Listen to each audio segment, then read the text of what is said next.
technical problem. We got that sorted out. It's my first in-person BT Newsroom live stream. How does it feel? It feels great. We're very happy to have you here. I mean, I don't know when you'll be here next. Obviously, you're based out of Beirut, but I think in the limited amount of time we have, it's very exciting that we're able to do this show here together live. Very happy to be with you. Thank you. It feels great. No, well, I think that there's so much that we can talk about here today. We've got a range of good guests. Obviously, as you saw, for those of you who saw our promotion, we're going to be talking about what's happening in Latin America vis-a-vis the pink tide, the move to the left, the right wing, especially in the wake of the elections in Ecuador and Peru last weekend. But we're also going to be talking about many different things, but especially what is just it's not new, it's not unique, but at least a very particular moment in time we're in right now where it just seems like things about racist police terror are popping up in every single way, in the worst possible way, really, quite frankly, from my point of view.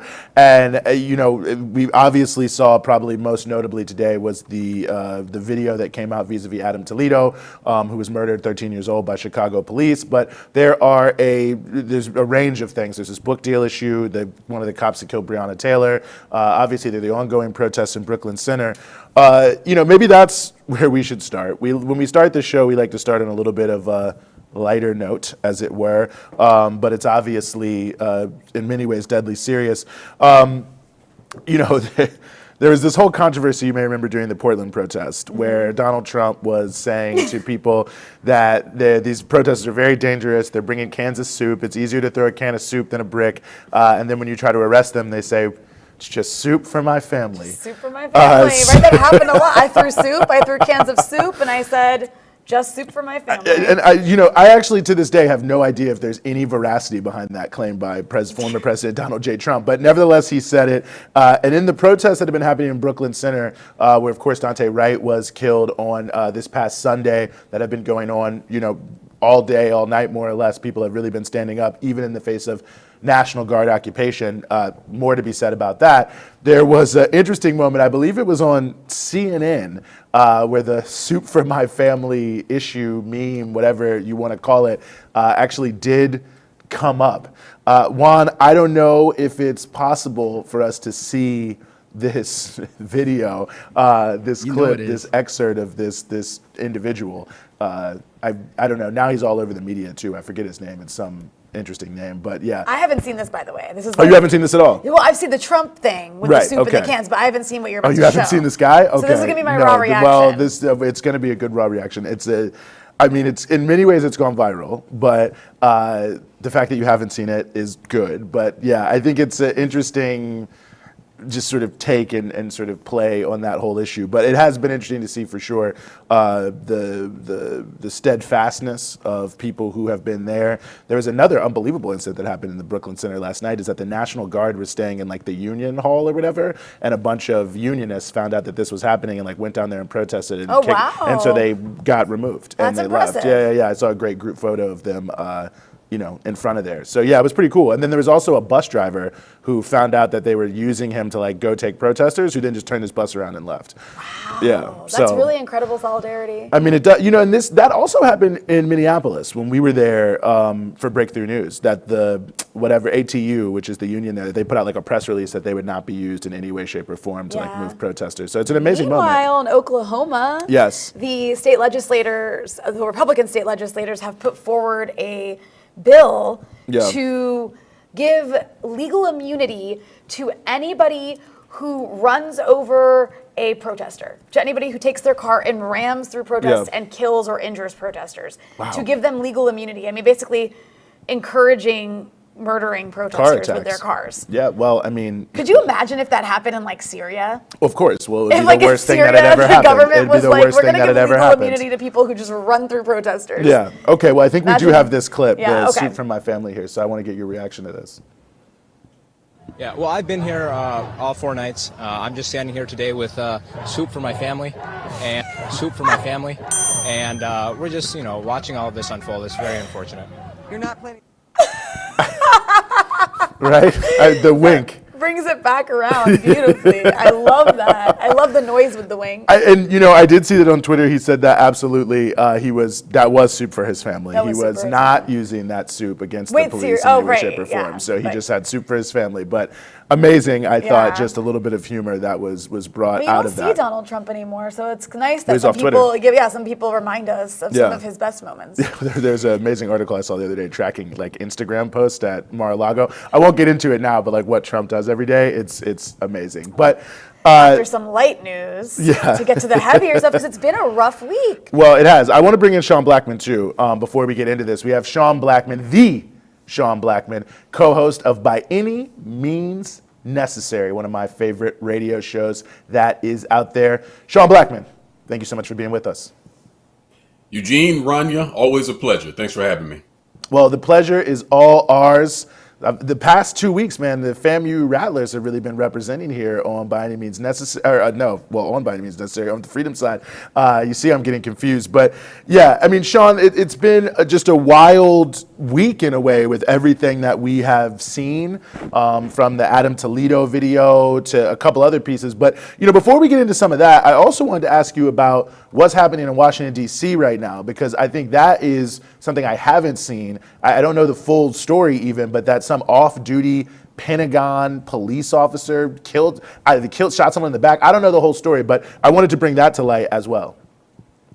Yeah, absolutely. Well, here recently in D.C., like you say, there was an off-duty Pentagon police officer that shot and killed 2 people in the same incident. Their names were James Johnson and Dominique Williams. Actually, as we speak, there is a vigil that the families are putting on right now around that issue. And even tomorrow night, there are going to be demonstrations around both local victims of racist police terror, along with Daunte Wright and all these others. But matter of fact, I mean, different police agencies in D.C. have killed at least 5 people here in recent days. And so, I mean, it's just sort of adding to the storm of these extrajudicial killings that we're seeing from the police across the country.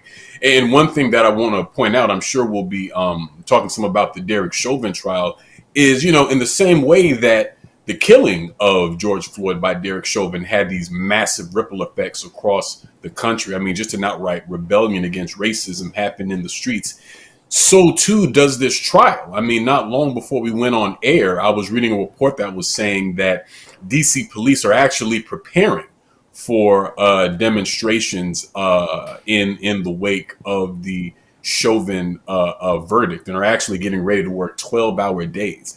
And so that repression that we saw in Brooklyn Center, and when we see these different police agencies doing these kinds of preparations for demonstrations around the killing of George Floyd, I think we really have to keep an eye out for the potential for even more repression, similar to what we saw this past summer.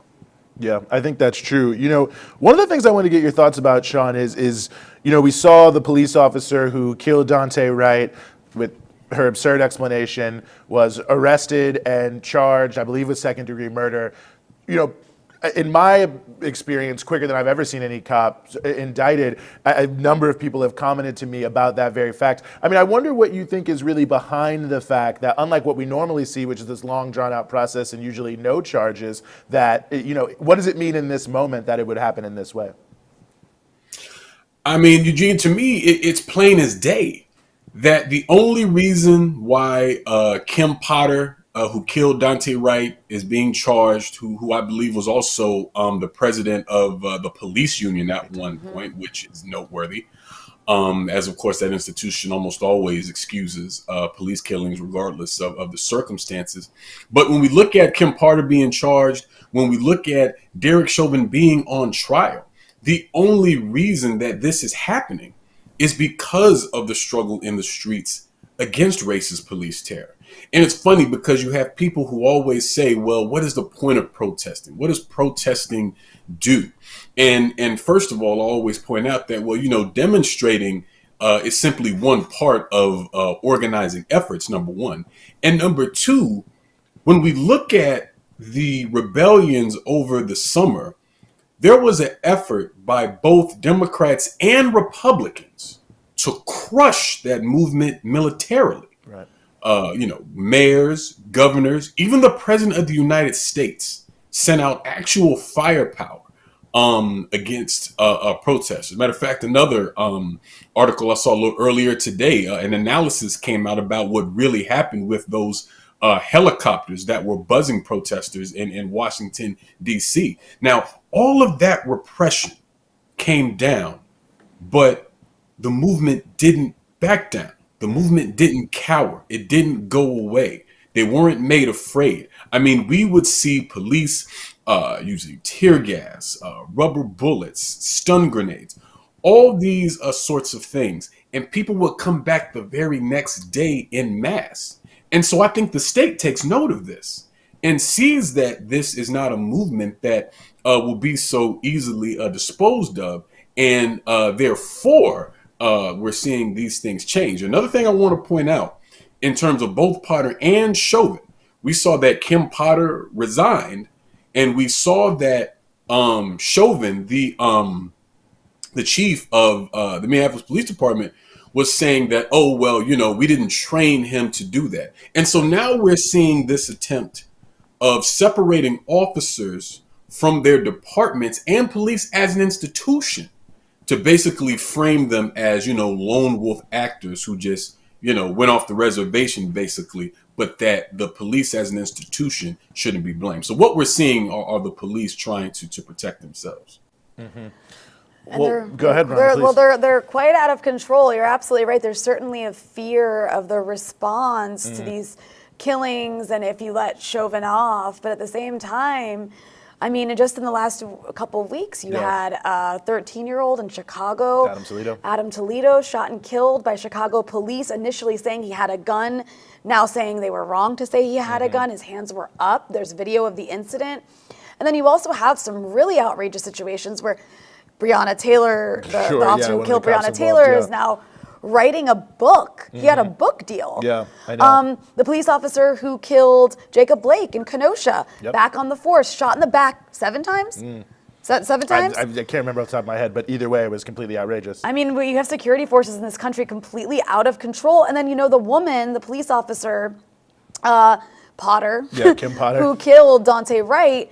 You mentioned she was the head of the police union. She actually was one of the first officers to arrive after police shot and killed Kobe DeMock Heisler in 2019. Right. And it says investigative records show Potter advised the officers during the early stages of the investigation and was present when one officer gave a statement.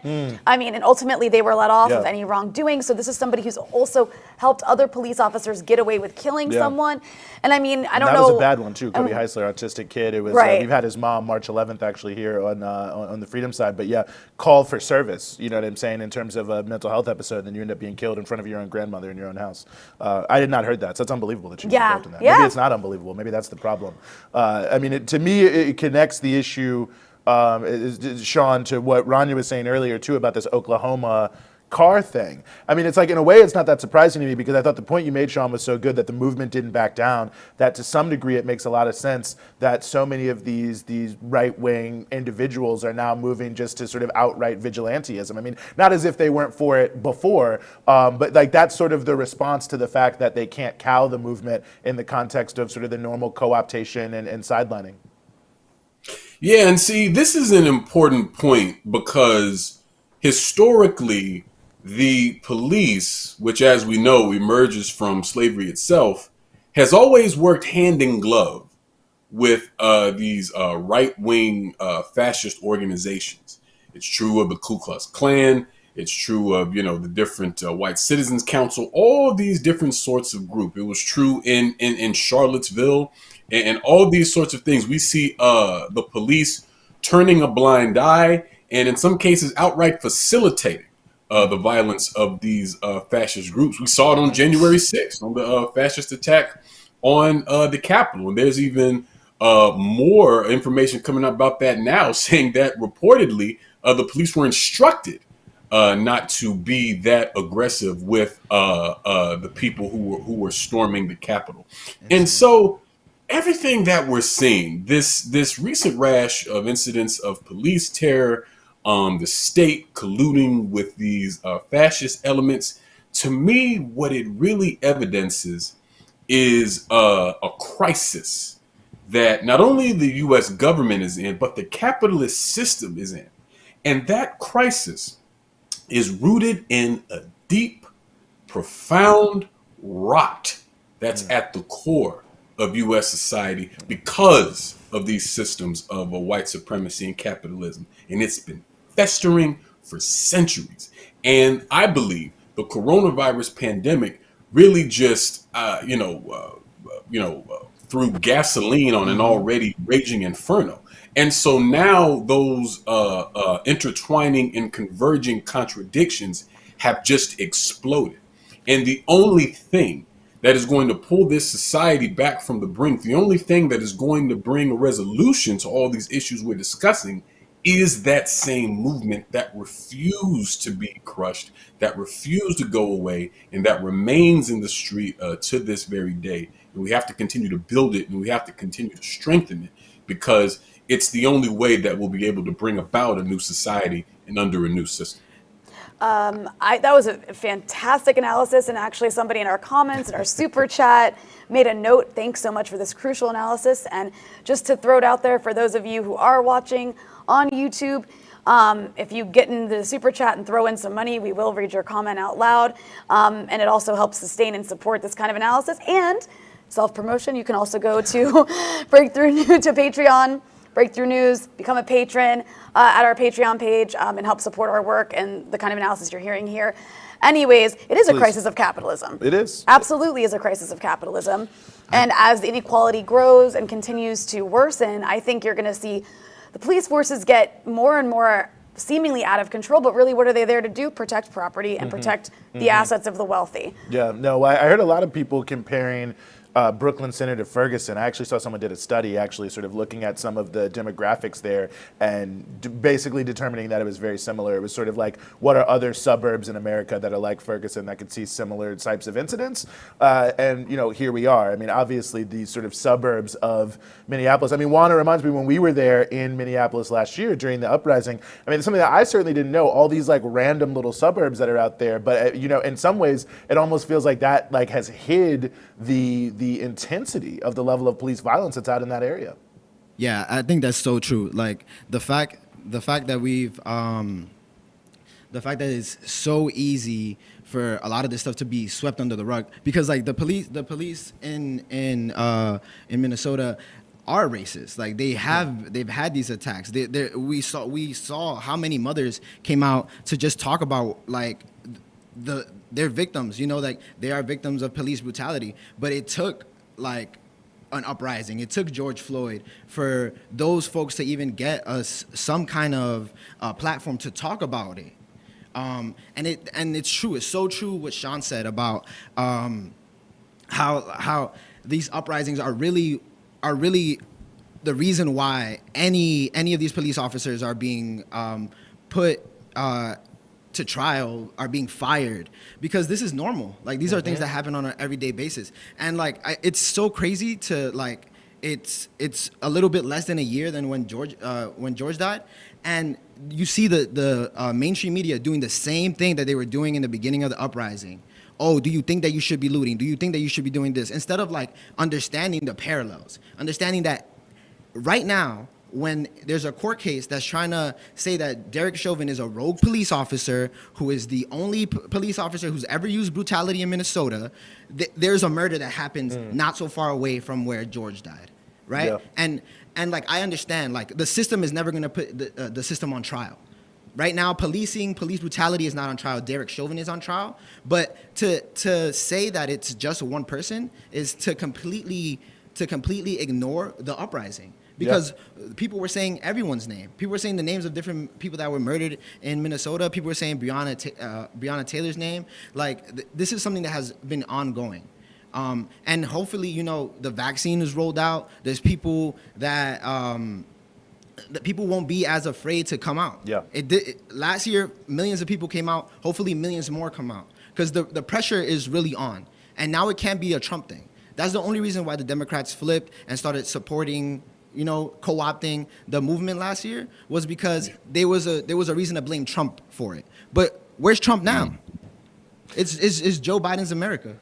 Yeah, no, absolutely. Trump is playing golf quite frequently, but no, I think that's an important piece of the question here, or of the discussion here, is the how, it's easy to put, I think you're right, Juan. It's so easy to put something into the context of, well, this just shows how the country's going in such a bad direction under Trump, blah, blah, blah. But the permanence of this, which we've all been speaking to, really throughout the conversation, I think is what people really need to take away from, all of these different incidents, is that really like the thing that's in many ways, the thing that's most notable to me about it, Rania, is that it's something that happens all the time, but it then only occasionally becomes a major issue sort of in the media. And I think some of that is, like the fatigue people have with it. Like, it's hard to just, it's so frequent. But I do think it is sort of interesting how, since it kind of comes in spurts and comes in waves like that, it's almost as if like, we just start back at square one so many times, I think a lot of times with the analysis, rather than I think what Juan is saying, but building on the real, the history of what this really means. Right, exactly. And of course, there's always, the media has gotten a little bit better about covering these incidences, better than it was 5 years ago, better than it was 2 years ago. I'll give them that. But they still leave out a crucial element of it, and that is the issue of class as well. And as inequality gets worse in this country, I think you're going to see police become more brutal.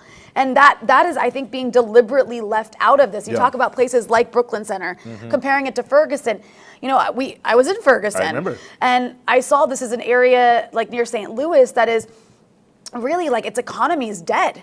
A lot of these places have these sort of like dead economies and like these working class people who are just trying to get by in these kind of decaying Midwestern cities, and also, of course, cities on the around on the coasts.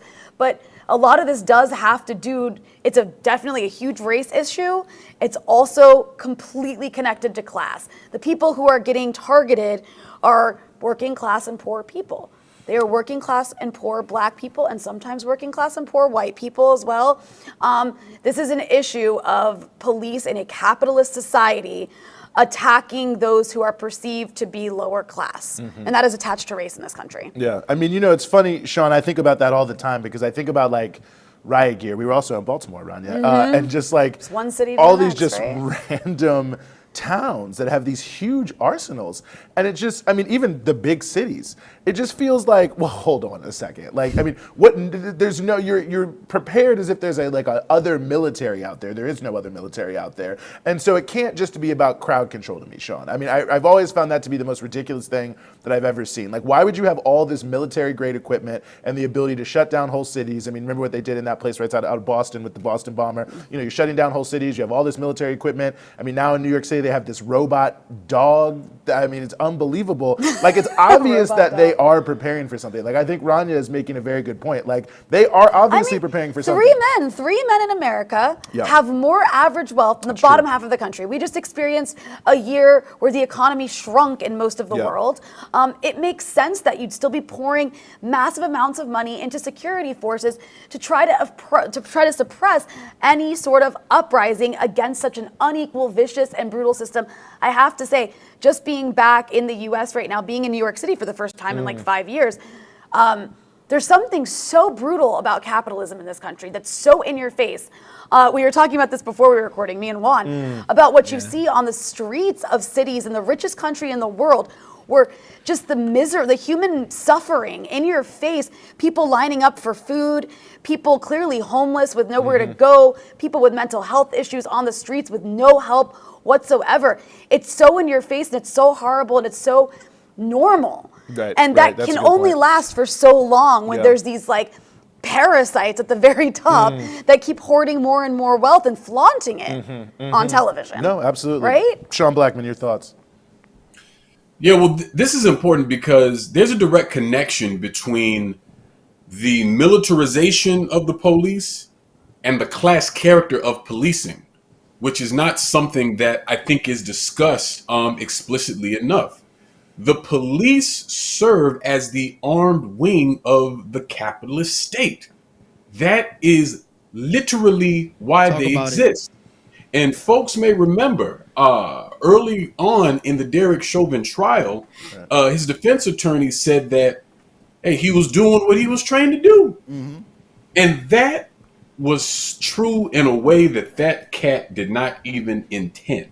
Because quite frankly, it doesn't matter if that department taught Chauvin, that particular maneuver that he used on Floyd, because as a police officer, as an officer that was sworn to uphold this inherently racist, inherently brutal institution of policing, what he is trained to do is to brutalize and kill people. And Breakthrough News was one of the only platforms that I saw pointing out the fact that Chauvin was involved in other deaths, at least 4, if memory serves. And it's a similar thing with Daunte Wright. You were talking about the background of Kim Potter. Well, that Brooklyn Center Police Department has killed at least 6 residents since 2012. And so we see these sorts of things sort of ongoing. And then when we connect that to things like the 1033 program, which really ramped up this militarization of police agencies across the country.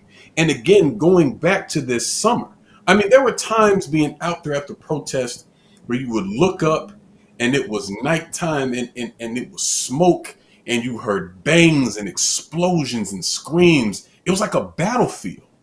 And the reason it felt like that, it was like a counterinsurgency. And that's because this movement against racist police terror is both seen and treated by the capitalist state as an enemy force, just like the United States does in its never-ending war campaigns all across this globe. And so we have to be very clear that what we're experiencing here is part and parcel of the brutality of the capitalist system itself. And we have to be clear on that, because this is the only way I think we can understand why we see the weapons being used that we see, why we see tanks, helicopters being used, is because the state recognizes the threat the movement poses to it. And for me, I think that not only justifies the movement being active, but should encourage us to continue to do it, as this system is clearly on the ropes. Please go ahead, Sean. Juan. Yeah, I do want to bring something up. Like I'm gonna put up a picture real quick. Please. So this is a picture from last year. This person didn't die, but it was last year, January, in New York City, right? There's a head under that person. That person right there is a police officer. That is a police officer in New York City. So they didn't teach Derek Chauvin to put a knee on somebody's neck, right? Did they teach this police officer to sit on somebody's neck, to sit on somebody's head? Like, this person is also having trouble breathing.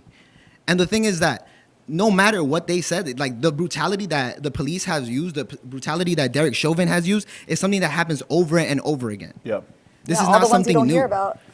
No, I think that's an important. I think you're 100% correct, Juan. I mean, we know, looking at Minneapolis, that over from 2015 until last year, I believe it was 237 people. 237 people were, choked, restrained at the neck by the police. 44 of them were rendered unconscious. So they just, in the 5 years leading up to what was happening with Derek Chauvin, they just choked out 44 people. But of course, this was also the situation with Eric Garner, with not only the chokehold, but what also a lot of people know, that the piling on top of him, which also has a similar effect, as we've sort of learned about in the Chauvin trial. But to me, that is what is so perverse about the whole thing, is that even a semblance of justice, whether you want to call it that, but let's just say that a semblance of justice in terms of Chauvin being convicted is in fact dependent on that not being what it really is, right? Something that happens all the time, that's pervasive, that's normal in the policing. If that was in fact the case,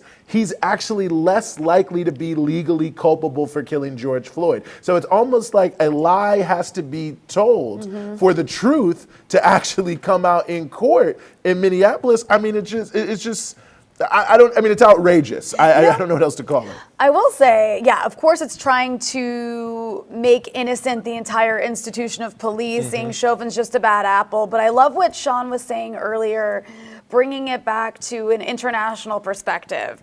because the police in America behave as a military force in this country. And they really do use counterinsurgency tactics. That is how they see large portions of the population here, as enemy combatants almost. And so they've over the decades, we know they've become militarized forces.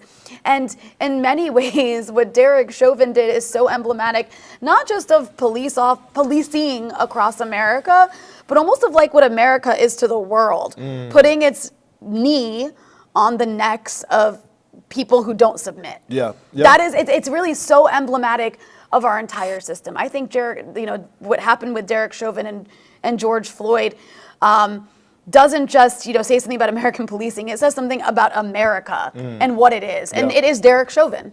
I think that. I agree with you 100%. I think that.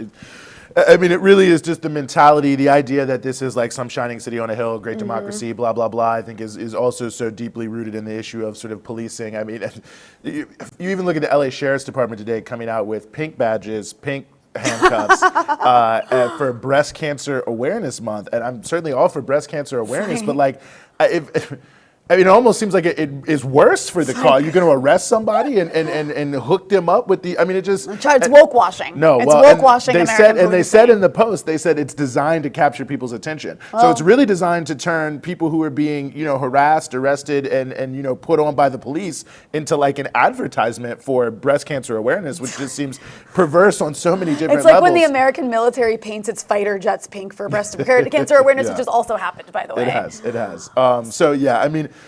Unbelievable situation in many ways. There's so much that we could say here, but I think that is a good segue talking about international issues. Sean Blackmon, co-host of By Any Means Necessary. Thank you, Sean. Thank you so much for joining us. Thank you all so much. Always a pleasure. Very happy to have you as always. Well, we mentioned the international situation, Rania, so we want to turn now to the issue of Latin America. Now, obviously, there have been some big elections there recently, good and bad, Ecuador, Peru. So we're very happy to welcome on here as we continue the show, Alina Duarte, who's an independent journalist and also a senior research fellow at the Council on Hemispheric Affairs. We've got Zoe Alexandra with us, who's a journalist with People's Dispatch, covering social movements, left politics, Latin America, and the Caribbean. Both Zoe and Alina were there in Ecuador. And we are also very, very happy to be joined here by Manolo de los Santos, who's the co-director of the People's Forum, researcher with the Tricontinental Institute for Social Research. Look at those beautiful faces. This is amazing. Thank you all so much for being with us. Thanks for having us. No, well, I'm very, very happy to have you. Alina, I'll start with you. As I mentioned, you were there in Ecuador. You were reporting from the election. It turns out that my predictions were all 100% wrong about what was going to happen there. And at least you can admit that. Well, I said it live on Breakthrough News, so I have to admit that I was not. I think we should highlight that as like a clip. We should clip Eugene saying that his prediction was wrong. I don't like people to think that I'm just out here saying I know everything. But, in all seriousness, Alina, give me maybe just your general thoughts about what we saw there and what sort of accounts for the outcome that we saw.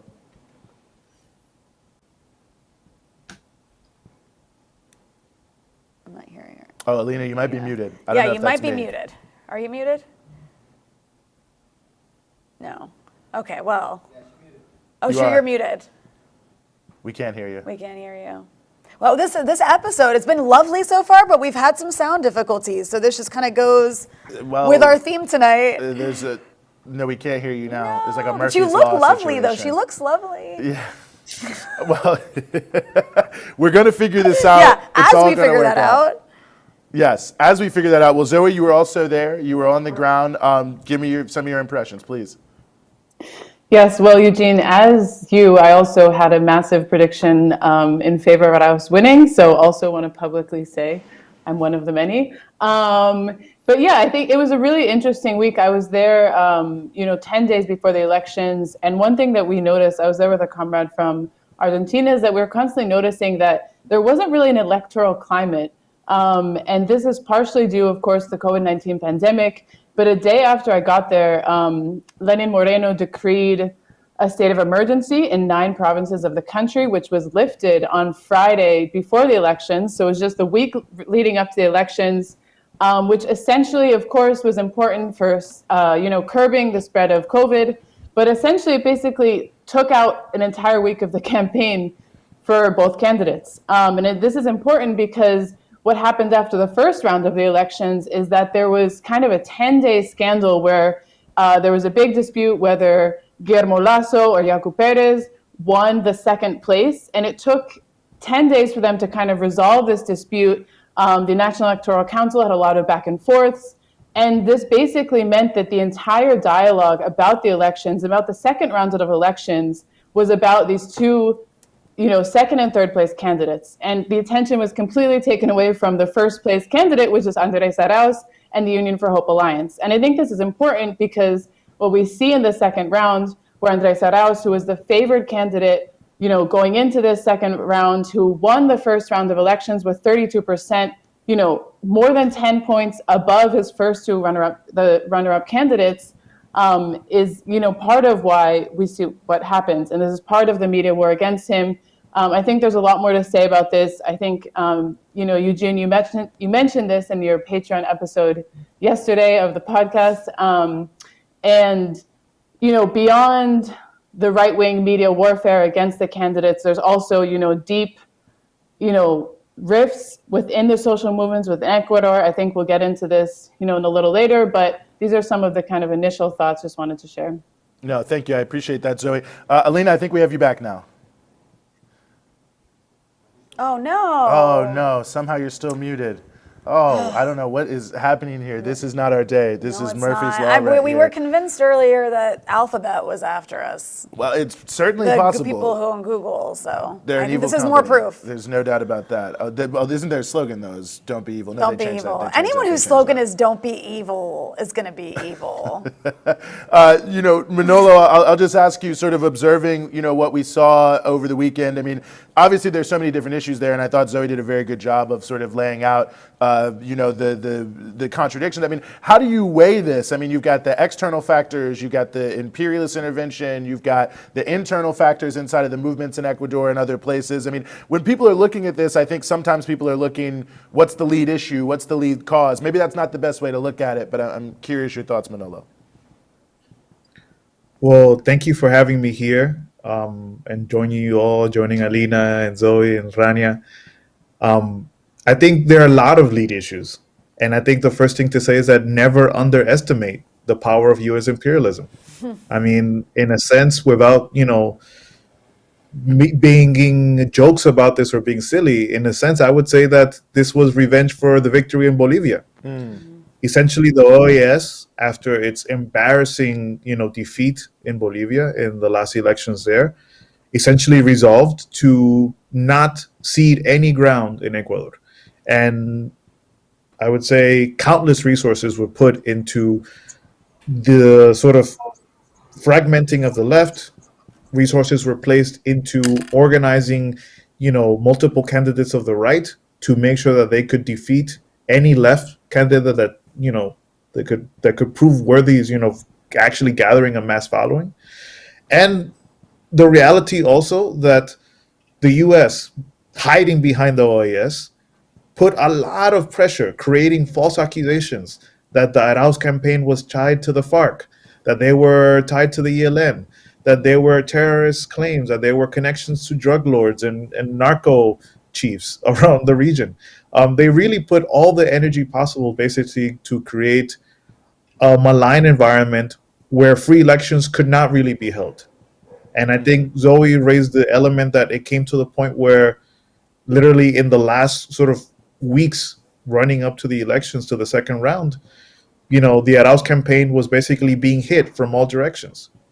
In fact, when Jaime Vargas, leader of CONAIE, an important indigenous mass movement in the country, comes out and endorses, basically the OAS and their cronies basically start pushing other sectors of the indigenous movement to immediately denounce both Arauz and Jaime Vargas.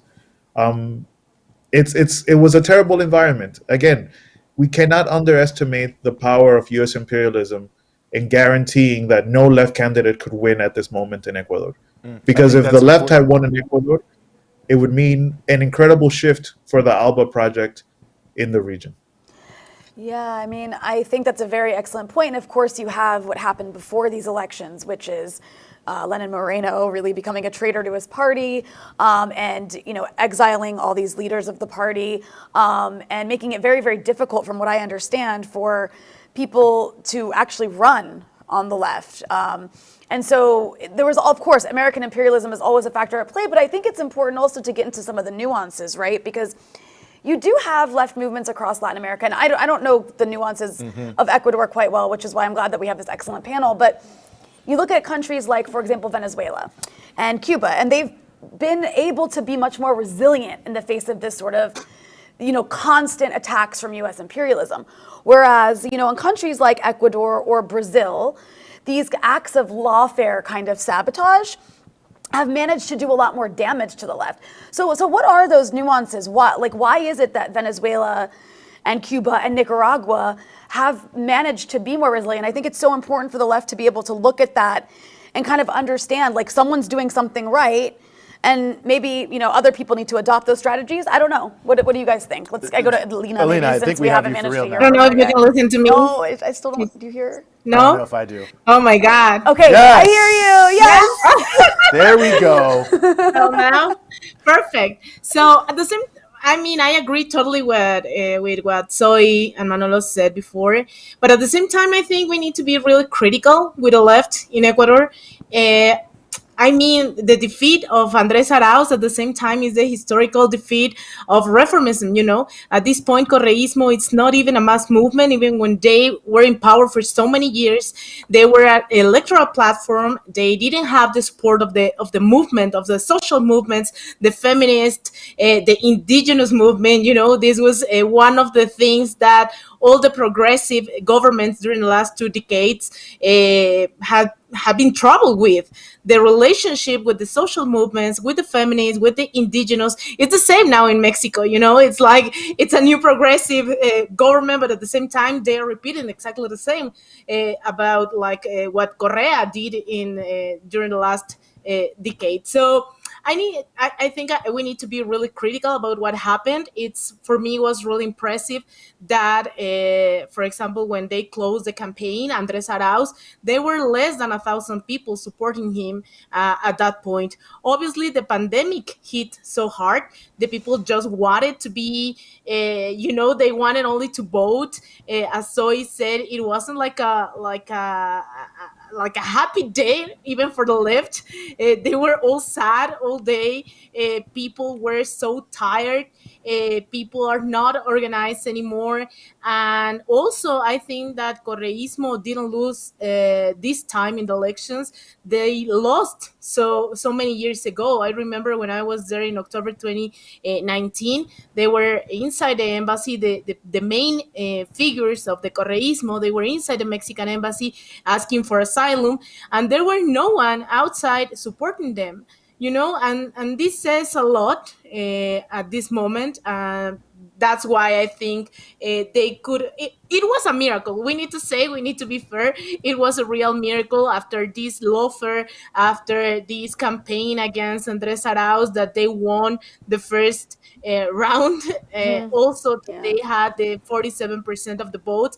It was totally like a miracle. But at the same time, I think they are not trying to engage with the people, with the movements that at some point we need to say maybe the Correísmo betrayed them, even when I'm not saying that the right parties were a best option.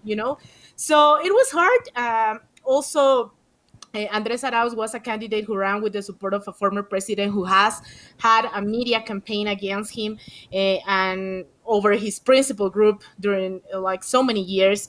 Andrés Arauz couldn't be the leader or an independent candidate, and at the same time he needed the support of Rafael Correa. It was so complicated for him to have this campaign. He needed the support, but at the same time he needed to be more progressive in terms of feminism, indigenous demands, etc. So that's what I saw, and I think we need to learn. The left, we need to learn a lot from what happened in Ecuador. So we cannot repeat. We can't repeat the same in the rest of Latin America, at least. So different in Bolivia, for example, where you had a much more broad-based social movement led by indigenous people, actually, on the ground in a way that you don't quite see in Ecuador.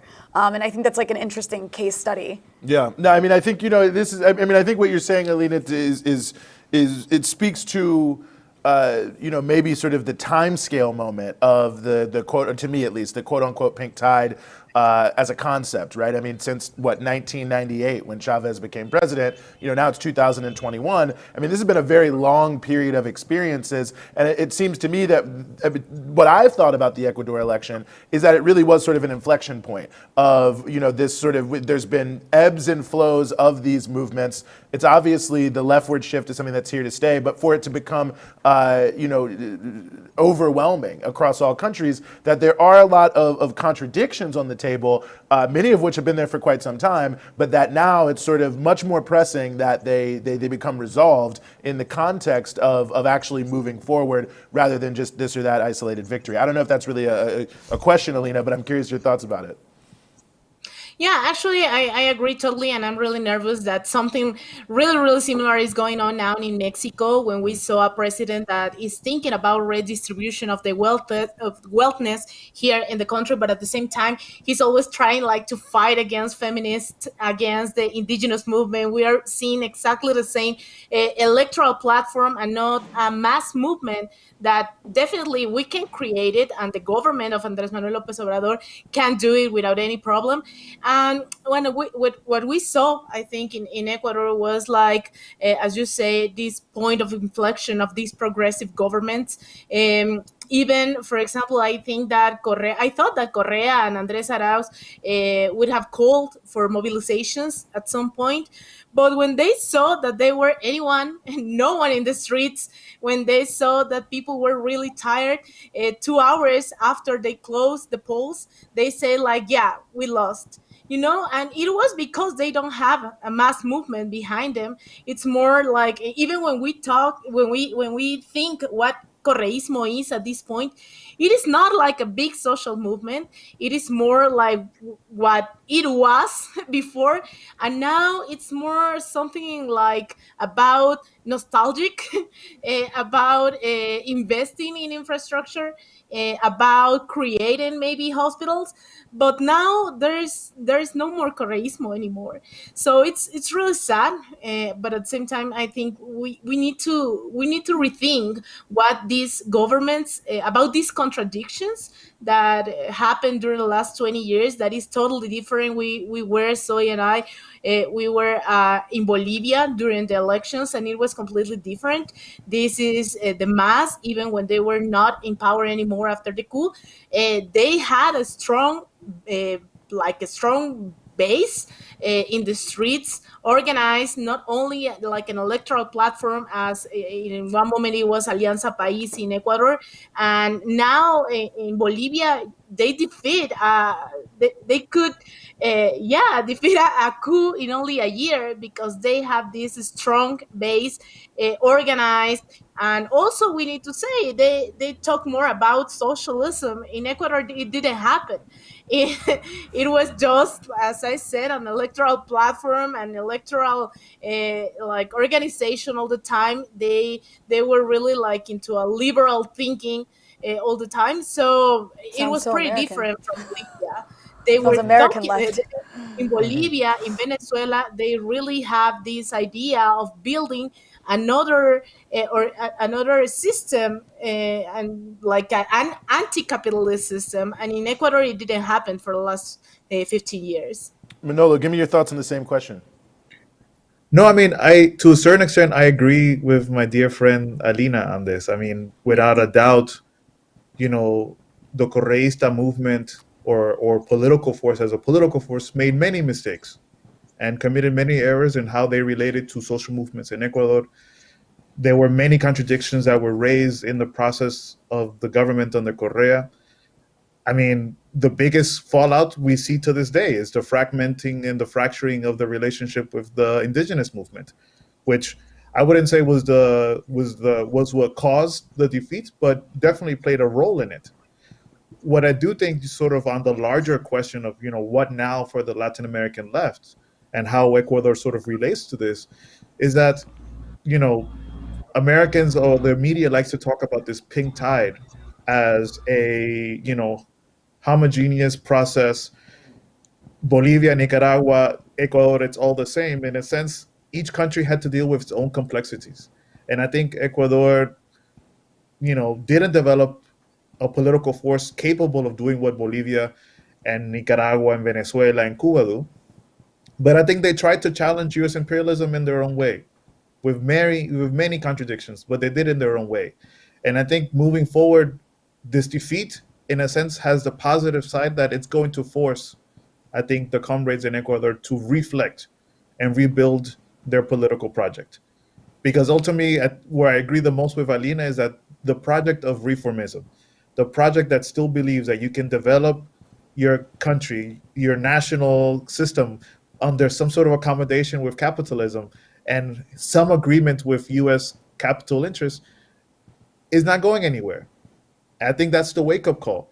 And I think at the same time, at the same day, we saw from Ecuador to Peru, you know, an actual sign that the people's movements, who are unabashedly pro-left, socialist, Marxist, based in the peasant and workers' movements in those countries, is rising, is a beautiful sign. I don't see this as an ultimate defeat. I see this as a moment of deep reflection and a moment of actually a new call to action of what the political project of the left in Latin America needs to be. Mm-hmm.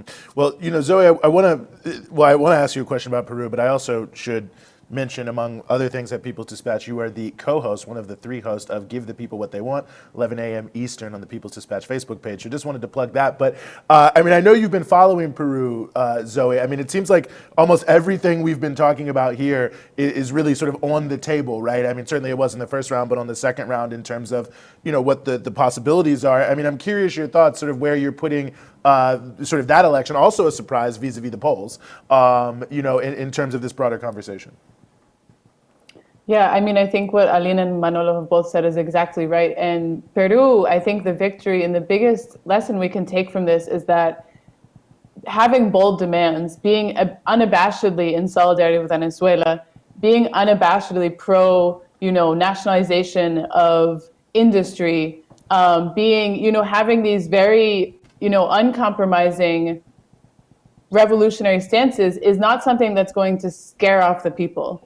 And it's not necessary to compromise those stances in order to win an electoral victory.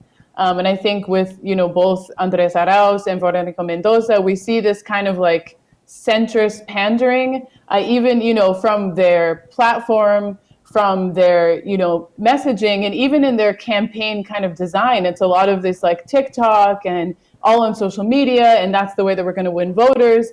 And at the end of the day, that's actually not what's crucial. What's crucial is to be meeting the people where they're at, is to be reaching the masses with a clear, uncompromising message that you will stand firm and that you will be, you know, at the end of the day, defending their dignity, defending their rights, and defending, you know, project that is for their survival. And I think that that's a huge lesson we need to take from this. And then, and when you talked about, you know, why is Venezuela, why is Cuba, why are these projects, you know, able to build such mass support and have, you know, such deep connections with the people, is because it's part of that, is that, you know, by having, you know, political education, by having these revolutionary horizons, you're able to meet with people, you're able to build these movements, and you're going to have people that are going to be ready to defend when the U.S. imperialism, because U.S. imperialism will always come and attack in all different ways, and that these are really crucial. It's not an afterthought. But having the people organized, having the people educated, and having the people ready to defend the project is, you know, part and parcel of winning those victories. Because another thing that we talked a lot about after, you know, the loss of Andrés Arauz is like, what kind of situation of governability are you going to have in a country that's so polarized, where people are not really convinced by this project, where they're, you know, across the city in Quito, you know, there's just graffitis everywhere, and no more Rovolution, no more drugs, no more you know, there's just this like really deep polarization in society. And I think in Peru, what we saw in the, you know, pre-electoral polling is it was a clean split between 5 candidates. So this isn't a country, after decades and decades of deep neoliberalism, of just complete deterioration of the institutionality, of the political institutions, of just everyday life. I mean, the rates, Eugene, you mentioned this in the episode yesterday, the rates of poverty, the rates of access to food, to education are extremely, extremely low in this country. And so in this kind of situation, I mean, all of these factors need to be taken in. What is going to be the situation after the election? How is society going to move forward? Yeah, real quick, I know, Alina, I think you got to go very soon. So I just wanted to get your thoughts on what you saw in Peru. Well, actually, we were talking about that we were more like focused on what happened in Ecuador. We were really like trying to understand what does that means for the whole region. As a Mexican, I told you, like, I'm really stressed to seeing exactly the same going on in my country. It's really, really similar. So maybe we can talk another time what's going on here in Mexico when we have this second wave of progressive governments, and at the same time they're repeating the same contradictions all the time. Like if a coup in Bolivia or this thing in Ecuador would have happened. So. I think Peru, it's pretty complicated. I'm still learning about what Zoe was saying, because it has been like, it sounds more like what happened in Ecuador before Correísmo, that they had like 9 presidents in 2 years or 5 years. And that was why Correísmo was so important in terms not only of stability, but in terms of fighting against poverty, building education, building schools, universities, but at the same time, they were building schools, or the idea of education was more like the FMI idea of education instead of a revolutionary education. So what I would say for because I need to go, I have to go, is that this is this is something we need to learn. The role, once again, of the media, the corporate media, the role of the US, the OAS. It's like a script in Latin America since the 60s, but now they have another way to apply the same strategies. Ecuador is so sad in terms of we as a revolutionary level, definitely we would have won, but we couldn't. But we need to learn. We need to learn a lot about how to build a social movement, how to build a revolutionary party, not only an electoral platform, how to fight the media with independent media like Breakthrough News, and why it's important to do these reflections, especially for the left. So Absolutely. Thanks once again for having me. So see you next time. No, it's such a pleasure. Thank you so much. That's Alina Duarte, independent journalist, senior research fellow at the Council on Hemispheric Affairs. Thank you so much. Of course, we would love to have you back about Mexico. Rania, I'm sorry I cut you off. Well, now I don't remember what I was going to say, but it was very important that we went that way towards Alina, so she got to talk a little bit. But I guess where I would go from here is, I think it's important to mention, I think it was the head of the IMF actually tweeted out a congratulations to the guy who won. In Ecuador. So I think that says a lot about someone, because I think Zoe was, I can't remember if it was Zoe or Alina, but someone was saying what's to come. Yeah. And that's what's to come, is more of this sort of neoliberal rot and this kind of indebtedness that's been imposed on this country. Yeah. And that's, that's hollowed out these institutions. So I hope, Manolo had a more positive take on this. I hope it does lead to more building, but I do see, in the near future, there's certainly going to be more suffering. I think Ecuador had one of the highest rates of COVID deaths in the region last year. So did Peru, actually, I think, had like the highest per capita in the world. So it's interesting to see the different ways that they went. But I also think it's interesting when we talk about these countries that at the same time and just to, not to make everything so America-centric, but at the same time you have people fleeing so many countries in Latin America, particularly those that have these right-wing, neoliberal, US-backed governments, Honduras, Guatemala, El Salvador, Haiti. that are fleeing these countries because of the sort of neoliberal rot and the violence that comes with that, and the drug war and climate change and all of these things that America has in many cases caused and helped make worse. And what I think is interesting is that when you look at what the Biden administration is going to be doing, it's going to make it so much worse because they're actually giving money. They're putting money into militarizing these countries even further. Yeah. And it's also interesting, I'm just, I guess, making some observations here, but it's also interesting to see how these governments that we spend so much time, or that our media spends so much time demonizing, whether it's Bolivia or Venezuela or Cuba or Nicaragua, these aren't the countries where people are, desperately trying to get into America from. Yeah. Yeah, no, I mean, so it's an interesting dichotomy the there. opposite, right? Yeah, I mean with Venezuela, it's a little different because people are fleeing sanctions. They're, they're refugees all across Latin America, but that's also the fault of the U.S. Something very different Samantha situation. Power recently took credit for. They're actually trying to feed people in Venezuela. Yeah, unlike Honduras, they are where trying to they're more feed than people. happy to just let you go hungry while they sell drugs. I mean, it's the most unbelievable thing. You got the president of the country indicted by federal prosecutors in the United States of Honduras, Joe, for drug trafficking, and yet he's still 100% supported by the United States. And I think it's an important point, Manolo, because I was, and we've said this a couple times on the Punch Out. I mean, with Kamala Harris now being the so-called czar at the border, and she was like, well, we got to address the root causes of immigration or whatever. But the U.S. is the root cause. I mean, it can't really be abstracted out when at the end of the day, all the countries where people are coming from, it's so direct and it's so clear. And to me, it's maybe the biggest statement about the rise of left-wing governments and movements in Latin America, the clear dichotomy that we can see, between many of these right-wing Central American countries and other countries that have done more for people on a social basis. Mm-hmm. I mean, that's why, again, I don't like this term pink tide, but I do think that there have been two sort of clashing projects in Latin America in the last period of the last 20, 30 years. A project of death, basically imposed on by the US and their Washington consensus, that is the root cause of why people have to leave our countries. It's why my family had to flee. It's why millions of other people, people just don't wake up one morning and say, I want to go visit the border of the United States. I want to walk there, let alone there's a walk reason, there. Exactly. There's a reason why children walk miles and thousands of miles to come to the United States. But there's been another project, which has been the project of the left, with all its contradictions, with all its complexities, of trying to build a system where life is affirmed, where people can live in dignity.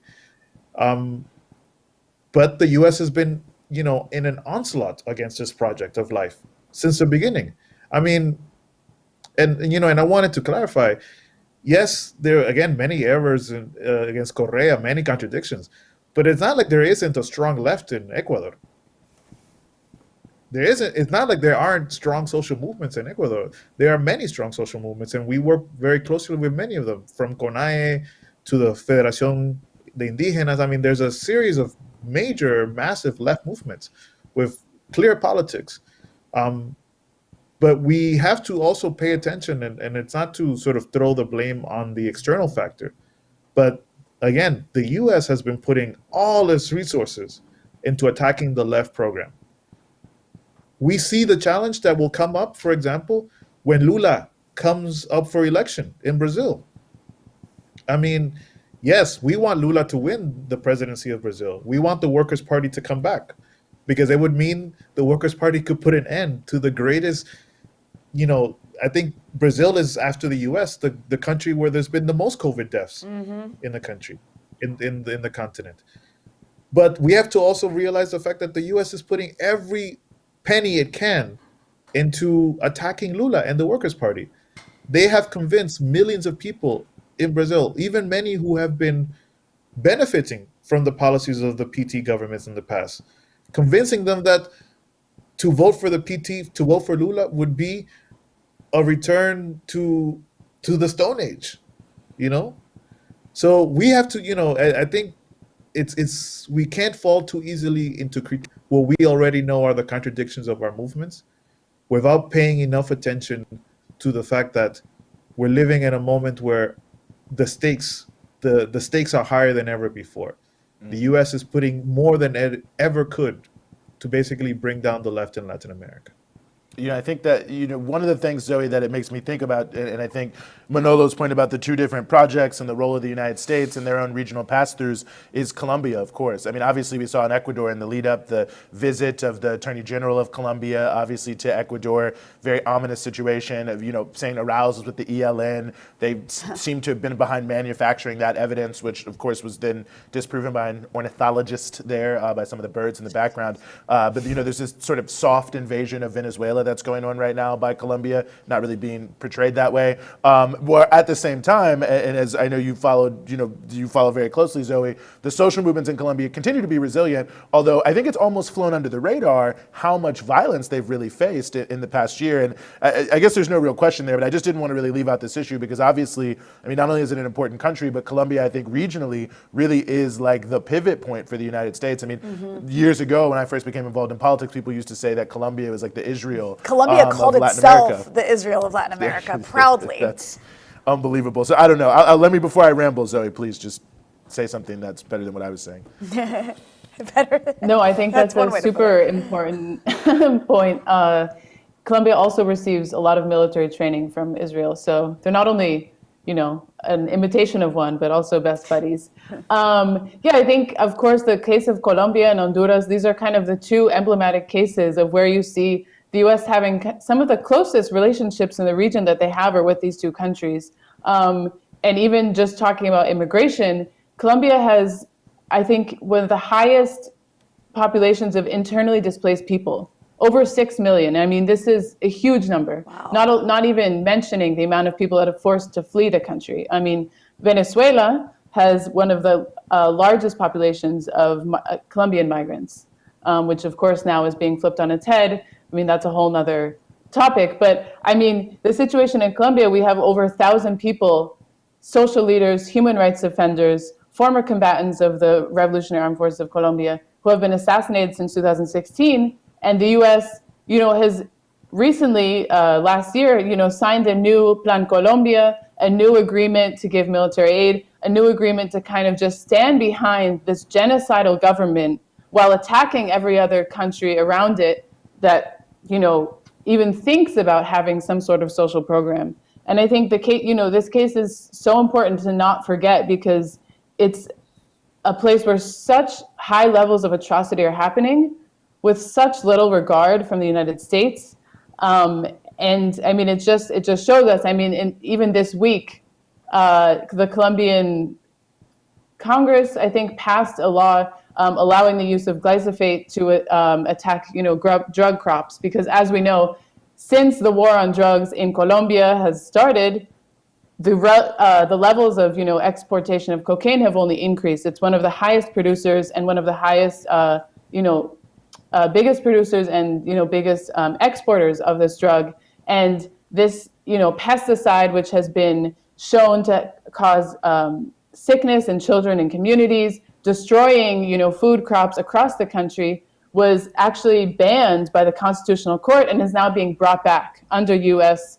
This was a conversation that was had between Ivan Duque and Donald Trump last year, and now finally they've announced that it's coming back. So I think this case we can't forget, and it's just a harbinger of what is the project the U.S. wants to impose in these other countries. Yeah, I mean, looking at what's happening in the Apure state in Venezuela, Manolo, I mean, it's not unbelievable. I mean, for those who haven't been following it, I mean, there's essentially an invasion, more or less, that has happened by these forces that, I mean, and this is the wild thing, that are pretending to be revolutionaries and claiming to be part of allegedly a left-wing guerrilla group. That's what they claim. Obviously working in league with the Colombian state. But to me, Manolo, this felt like a big escalation, not as if there haven't been provocations and pieces like that by Colombia like this for some time, but a real move into a strategy of trying to turn the border areas, it seems, into Venezuela into a much more active front from a sort of a real war perspective.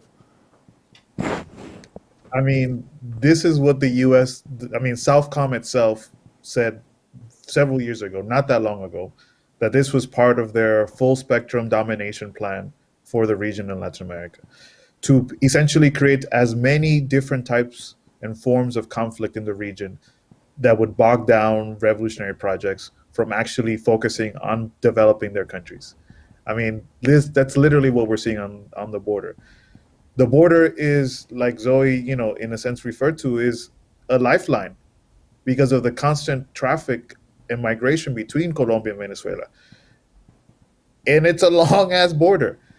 Essentially, they're forcing the Venezuelan state to basically focus resources that they don't have as a blockaded and sanctioned country, to now patrol this long border.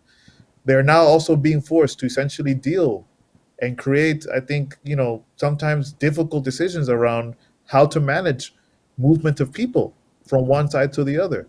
I mean, it's creating a new set of generations of contradictions for Venezuela at a difficult time in its economic and political life. But again, this is not new. This is not unique. This is not exceptional. This is part of a long-standing trend that the U.S. military and their allies in the region have been developing. I mean, it was only last week that members and leaders of the U.S. Southern Command were in Latin America. They were in Uruguay. They were in other parts of the region, essentially continuing to plan about how to harass, how to contain, how to continue to attack the progressive countries in the region. One thing you and I were talking about recently, Manolo, that I did just want to highlight here, obviously in the Caribbean, and for those who are not following it, the issue in St. Vincent's, very serious issue.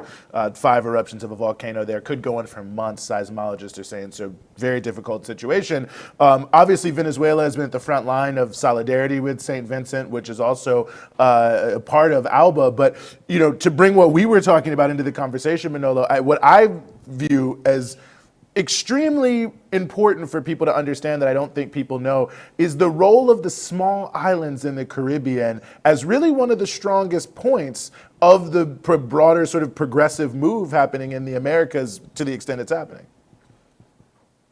Well, as a Caribbean person, I'm always proud of my little region of the world that has been capable of 2 great revolutions, the Haitian and the Cuban Revolution, plus many other beautiful processes that have actually transformed history.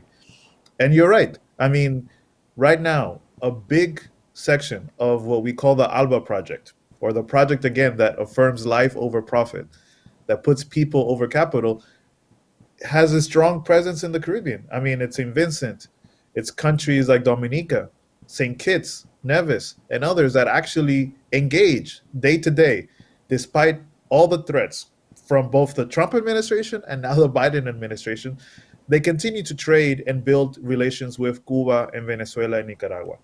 In fact, the other part of this hybrid war constantly against the left of Latin America has been to try to get these countries in the Caribbean to actually stop trading oil with Venezuela.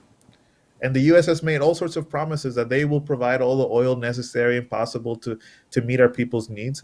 But then again, we saw before even the volcano started to erupt in St. Vincent, we're still waiting to see whether the U.S. planes have arrived with any aid. But a Venezuelan ship arrived within 2 days. And on the same day of the first eruption, Cuban doctors were already on hand, available to treat any victims. Only the solidarity of the people can achieve that. Only the type of political project that ALBA stands for is capable of that. And again, it pays homage to our history. From Bolivar to Petion to Toussaint Louverture, we know the capacity of the Caribbean people to actually confront imperialism in very concrete ways. Mm-hmm. No, well, we could talk about this all night. We could certainly go all night. I mean, there's so much to be said and so much out there, but I think obviously we're at an inflection point where I think there's a lot of exciting things and obviously a lot of challenges. But I really just want to thank you both so much for joining us. Manolo de los Santos, Zoe Alexandra, it was a pleasure to have you here on The Freedom Side. Thank you, guys. Pleasure being here with y'all. That was well, lovely. Ron, it was lovely. I was just kind of sitting there getting main fired takeaway up. there for you? I mean, the main takeaway is the U.S. is the problem. Okay, yeah. And also, real. if you need help, America will only give it to you if it can come in the form of grenades. Yeah. Not in doctors. Yeah. But no, I mean, that's so that was such an excellent conversation, and I think that oftentimes, like in the U.S., on the left, it's a big umbrella term, we fail to look at the movements to the south of us and try and like learn from them, because there are so many successful revolutionary movements that continue to this day. And I love the way we just ended that with the solidarity that's taking place from these revolutionary governments when something catastrophic happens. The only reason I knew the volcano was even happening in St. Vincent's is I saw Jorge Arriaza, as the foreign minister of Venezuela, tweet out how they were sending all this aid, and I was like, aid, what's going on in St. Vincent's? And I see it. I mean, it really was, early, right away, even a couple days before they had done some things. So yeah, I think it's a very interesting moment that we're in. Obviously, there are a lot of challenges, a lot of contradictions, but I mean, as you said, the role of U.S. imperialism, it'd be strange if there weren't a lot of challenges and contradictions given what we know they're trying to do to really divert the possibility of this. So yeah, I mean, it was a great conversation, interesting moment. I learned a lot. Yeah, I always learn a lot with all those fantastic people. I mean, here in the United States also, and we thank Sean Blackmon for being on with us again on the first half of the show, talking about just what is the ongoing movement. I mean, when we were in Minneapolis last year, Juan and I were there, also, a few others with Breakthrough News. Kay was with us. I think a lot of people were wondering sort of, is this a one-off? Is this something that will never happen again? And I think just what we've seen there in just the past couple days, certainly the actions of the authorities themselves, they don't think it's a one-off. They don't think it's something that can they're never ready happen for something again. sustained and long. Yeah, and I think that there's a lot of possibilities, but I agree. I think that international solidarity and learning from others is critically important. No, I love that we brought it back around to international issues, because I think it's all interrelated at the end of the day. And I love that we have a program where we can like literally go full circle like that. I appreciate that around the world. Although we only really touch the Western Hemisphere. Well, we were gonna talk about Afghanistan, but what do you want to say about Afghanistan? Well, what I want to say about Afghanistan, people are watching. Well, I will say that I think the women of Afghanistan need us to stay. If the U.S. Okay, Time Magazine. Just hang on. If the U.S. just stays, it's been like 20 years. Yeah. If the U.S. just sticks it out another 20 years, maybe we can stop breaking Afghanistan. No, I mean, I think what's interesting is, first of all, let's be real here. You have Biden actually saying that we're going to keep residual forces of like CIA special operations units and certain like mercenary forces in Afghanistan, so the military-industrial complex can still sort of make some money out of it. But I just think it was ridiculous when he did announce this withdrawal. That two things. The first I will say is there was a number of people of the neoconservative variety talking about, oh my God, you can't hand the country over to the Taliban. This is going to be so terrible for women. Meanwhile, for the last decade, these same exact people have been advocating for essentially the Taliban to take over Syria. So what they say really has no merit. But I mean, more than just that, the entire conversation around Afghanistan, yes, let's be honest here. The U.S. leaving Afghanistan, it's going to be bad if the Taliban takes over more territory for women in the territories they take over. That is true. But to talk about Afghanistan in that way is to literally erase the last 40 years. Because why does the Taliban exist? Like, it's an important question to answer. Why does the Taliban exist? Well, if you go back to the 1980s, the U.S.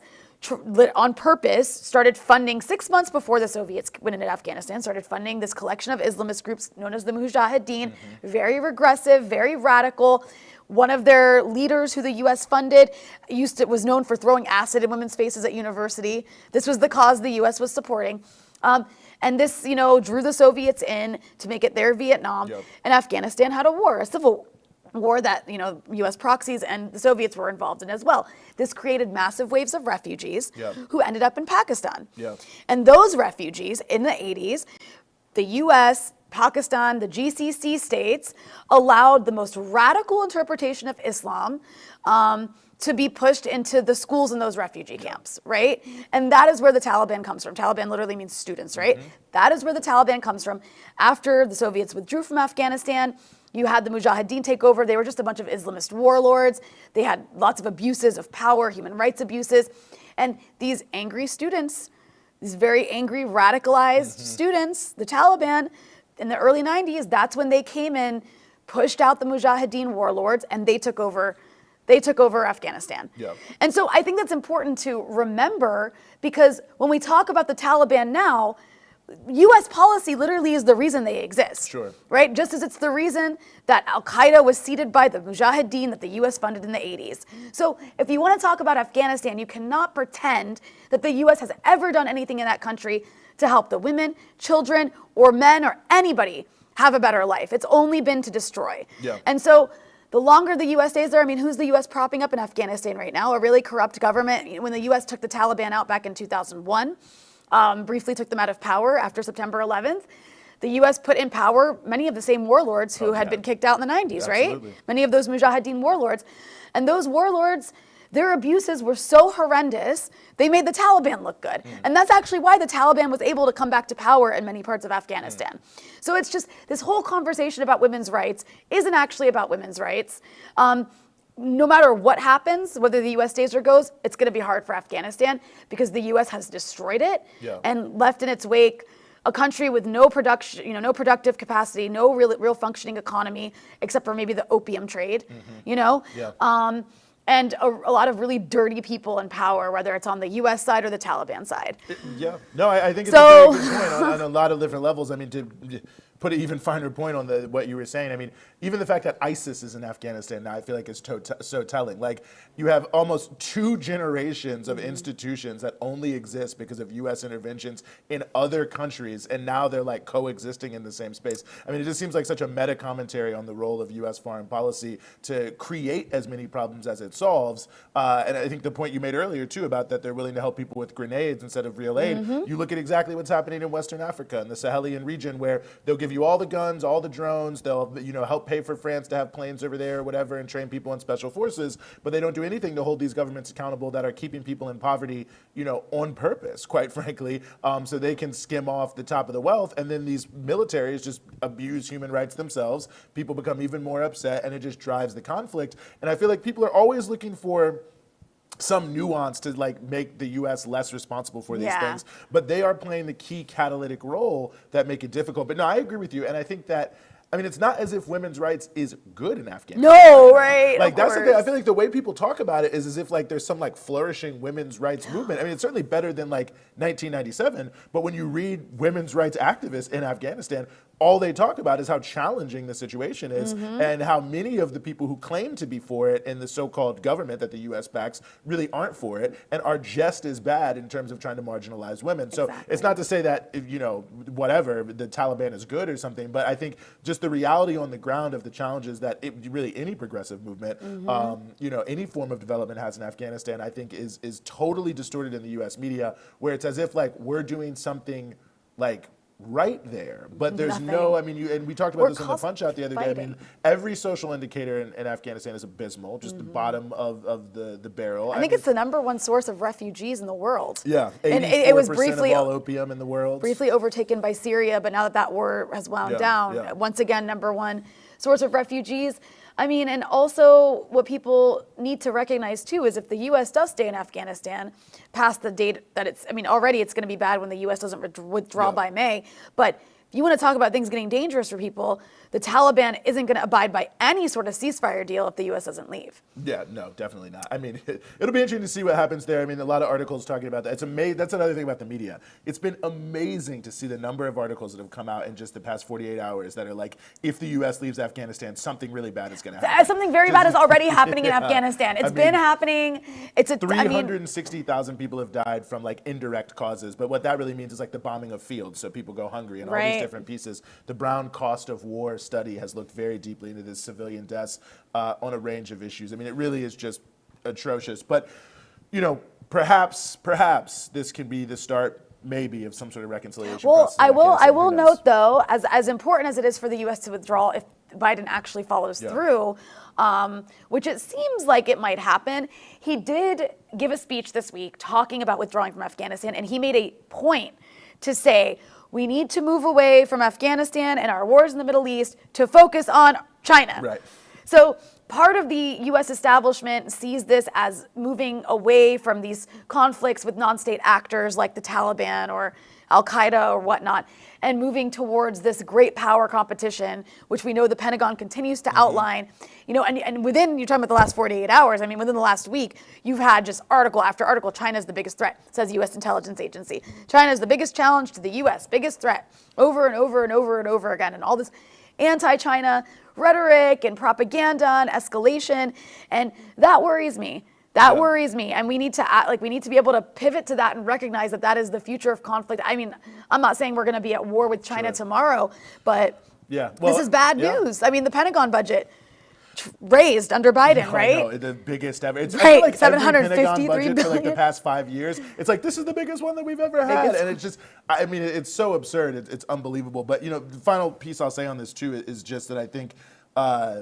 Oh, now I'm losing it. No, the irony of the great power conflict, in a way, is that, I mean, I think almost everyone who recognizes the reality of, say, Afghanistan, you know, good relations with Iran, Russia, and China is actually an important factor of whether or not there can be some form of stabilization in Afghanistan and perhaps some form of reconciliation that has some level of some good to it, not and just, it's actually in their neighborhood. Right. Unlike the U.S., Afghanistan's in their neighborhood, it really is. right? Yet all those countries, the U.S. is 100% at odds with them and would never work with them. And in fact, has gone out of its way to try to prevent their influence in all those countries and also to promote the influence of India, to stoke the conflict between India and Pakistan. I mean, the role of the United States there, very pernicious on so many different levels. But we could talk all night about that, but go ahead. We'll have to. Well, I was just going to say, I mean, when you mentioned Russia, China, Iran, it is interesting to me to watch how the U.S. The axis of evil? No. The axis. What do they have? I don't think they've made, or axis of authoritarianism. Right. Is that the new thing? It is. I think it is. The axis of authoritarianism, because the U.S. isn't authoritarian at all.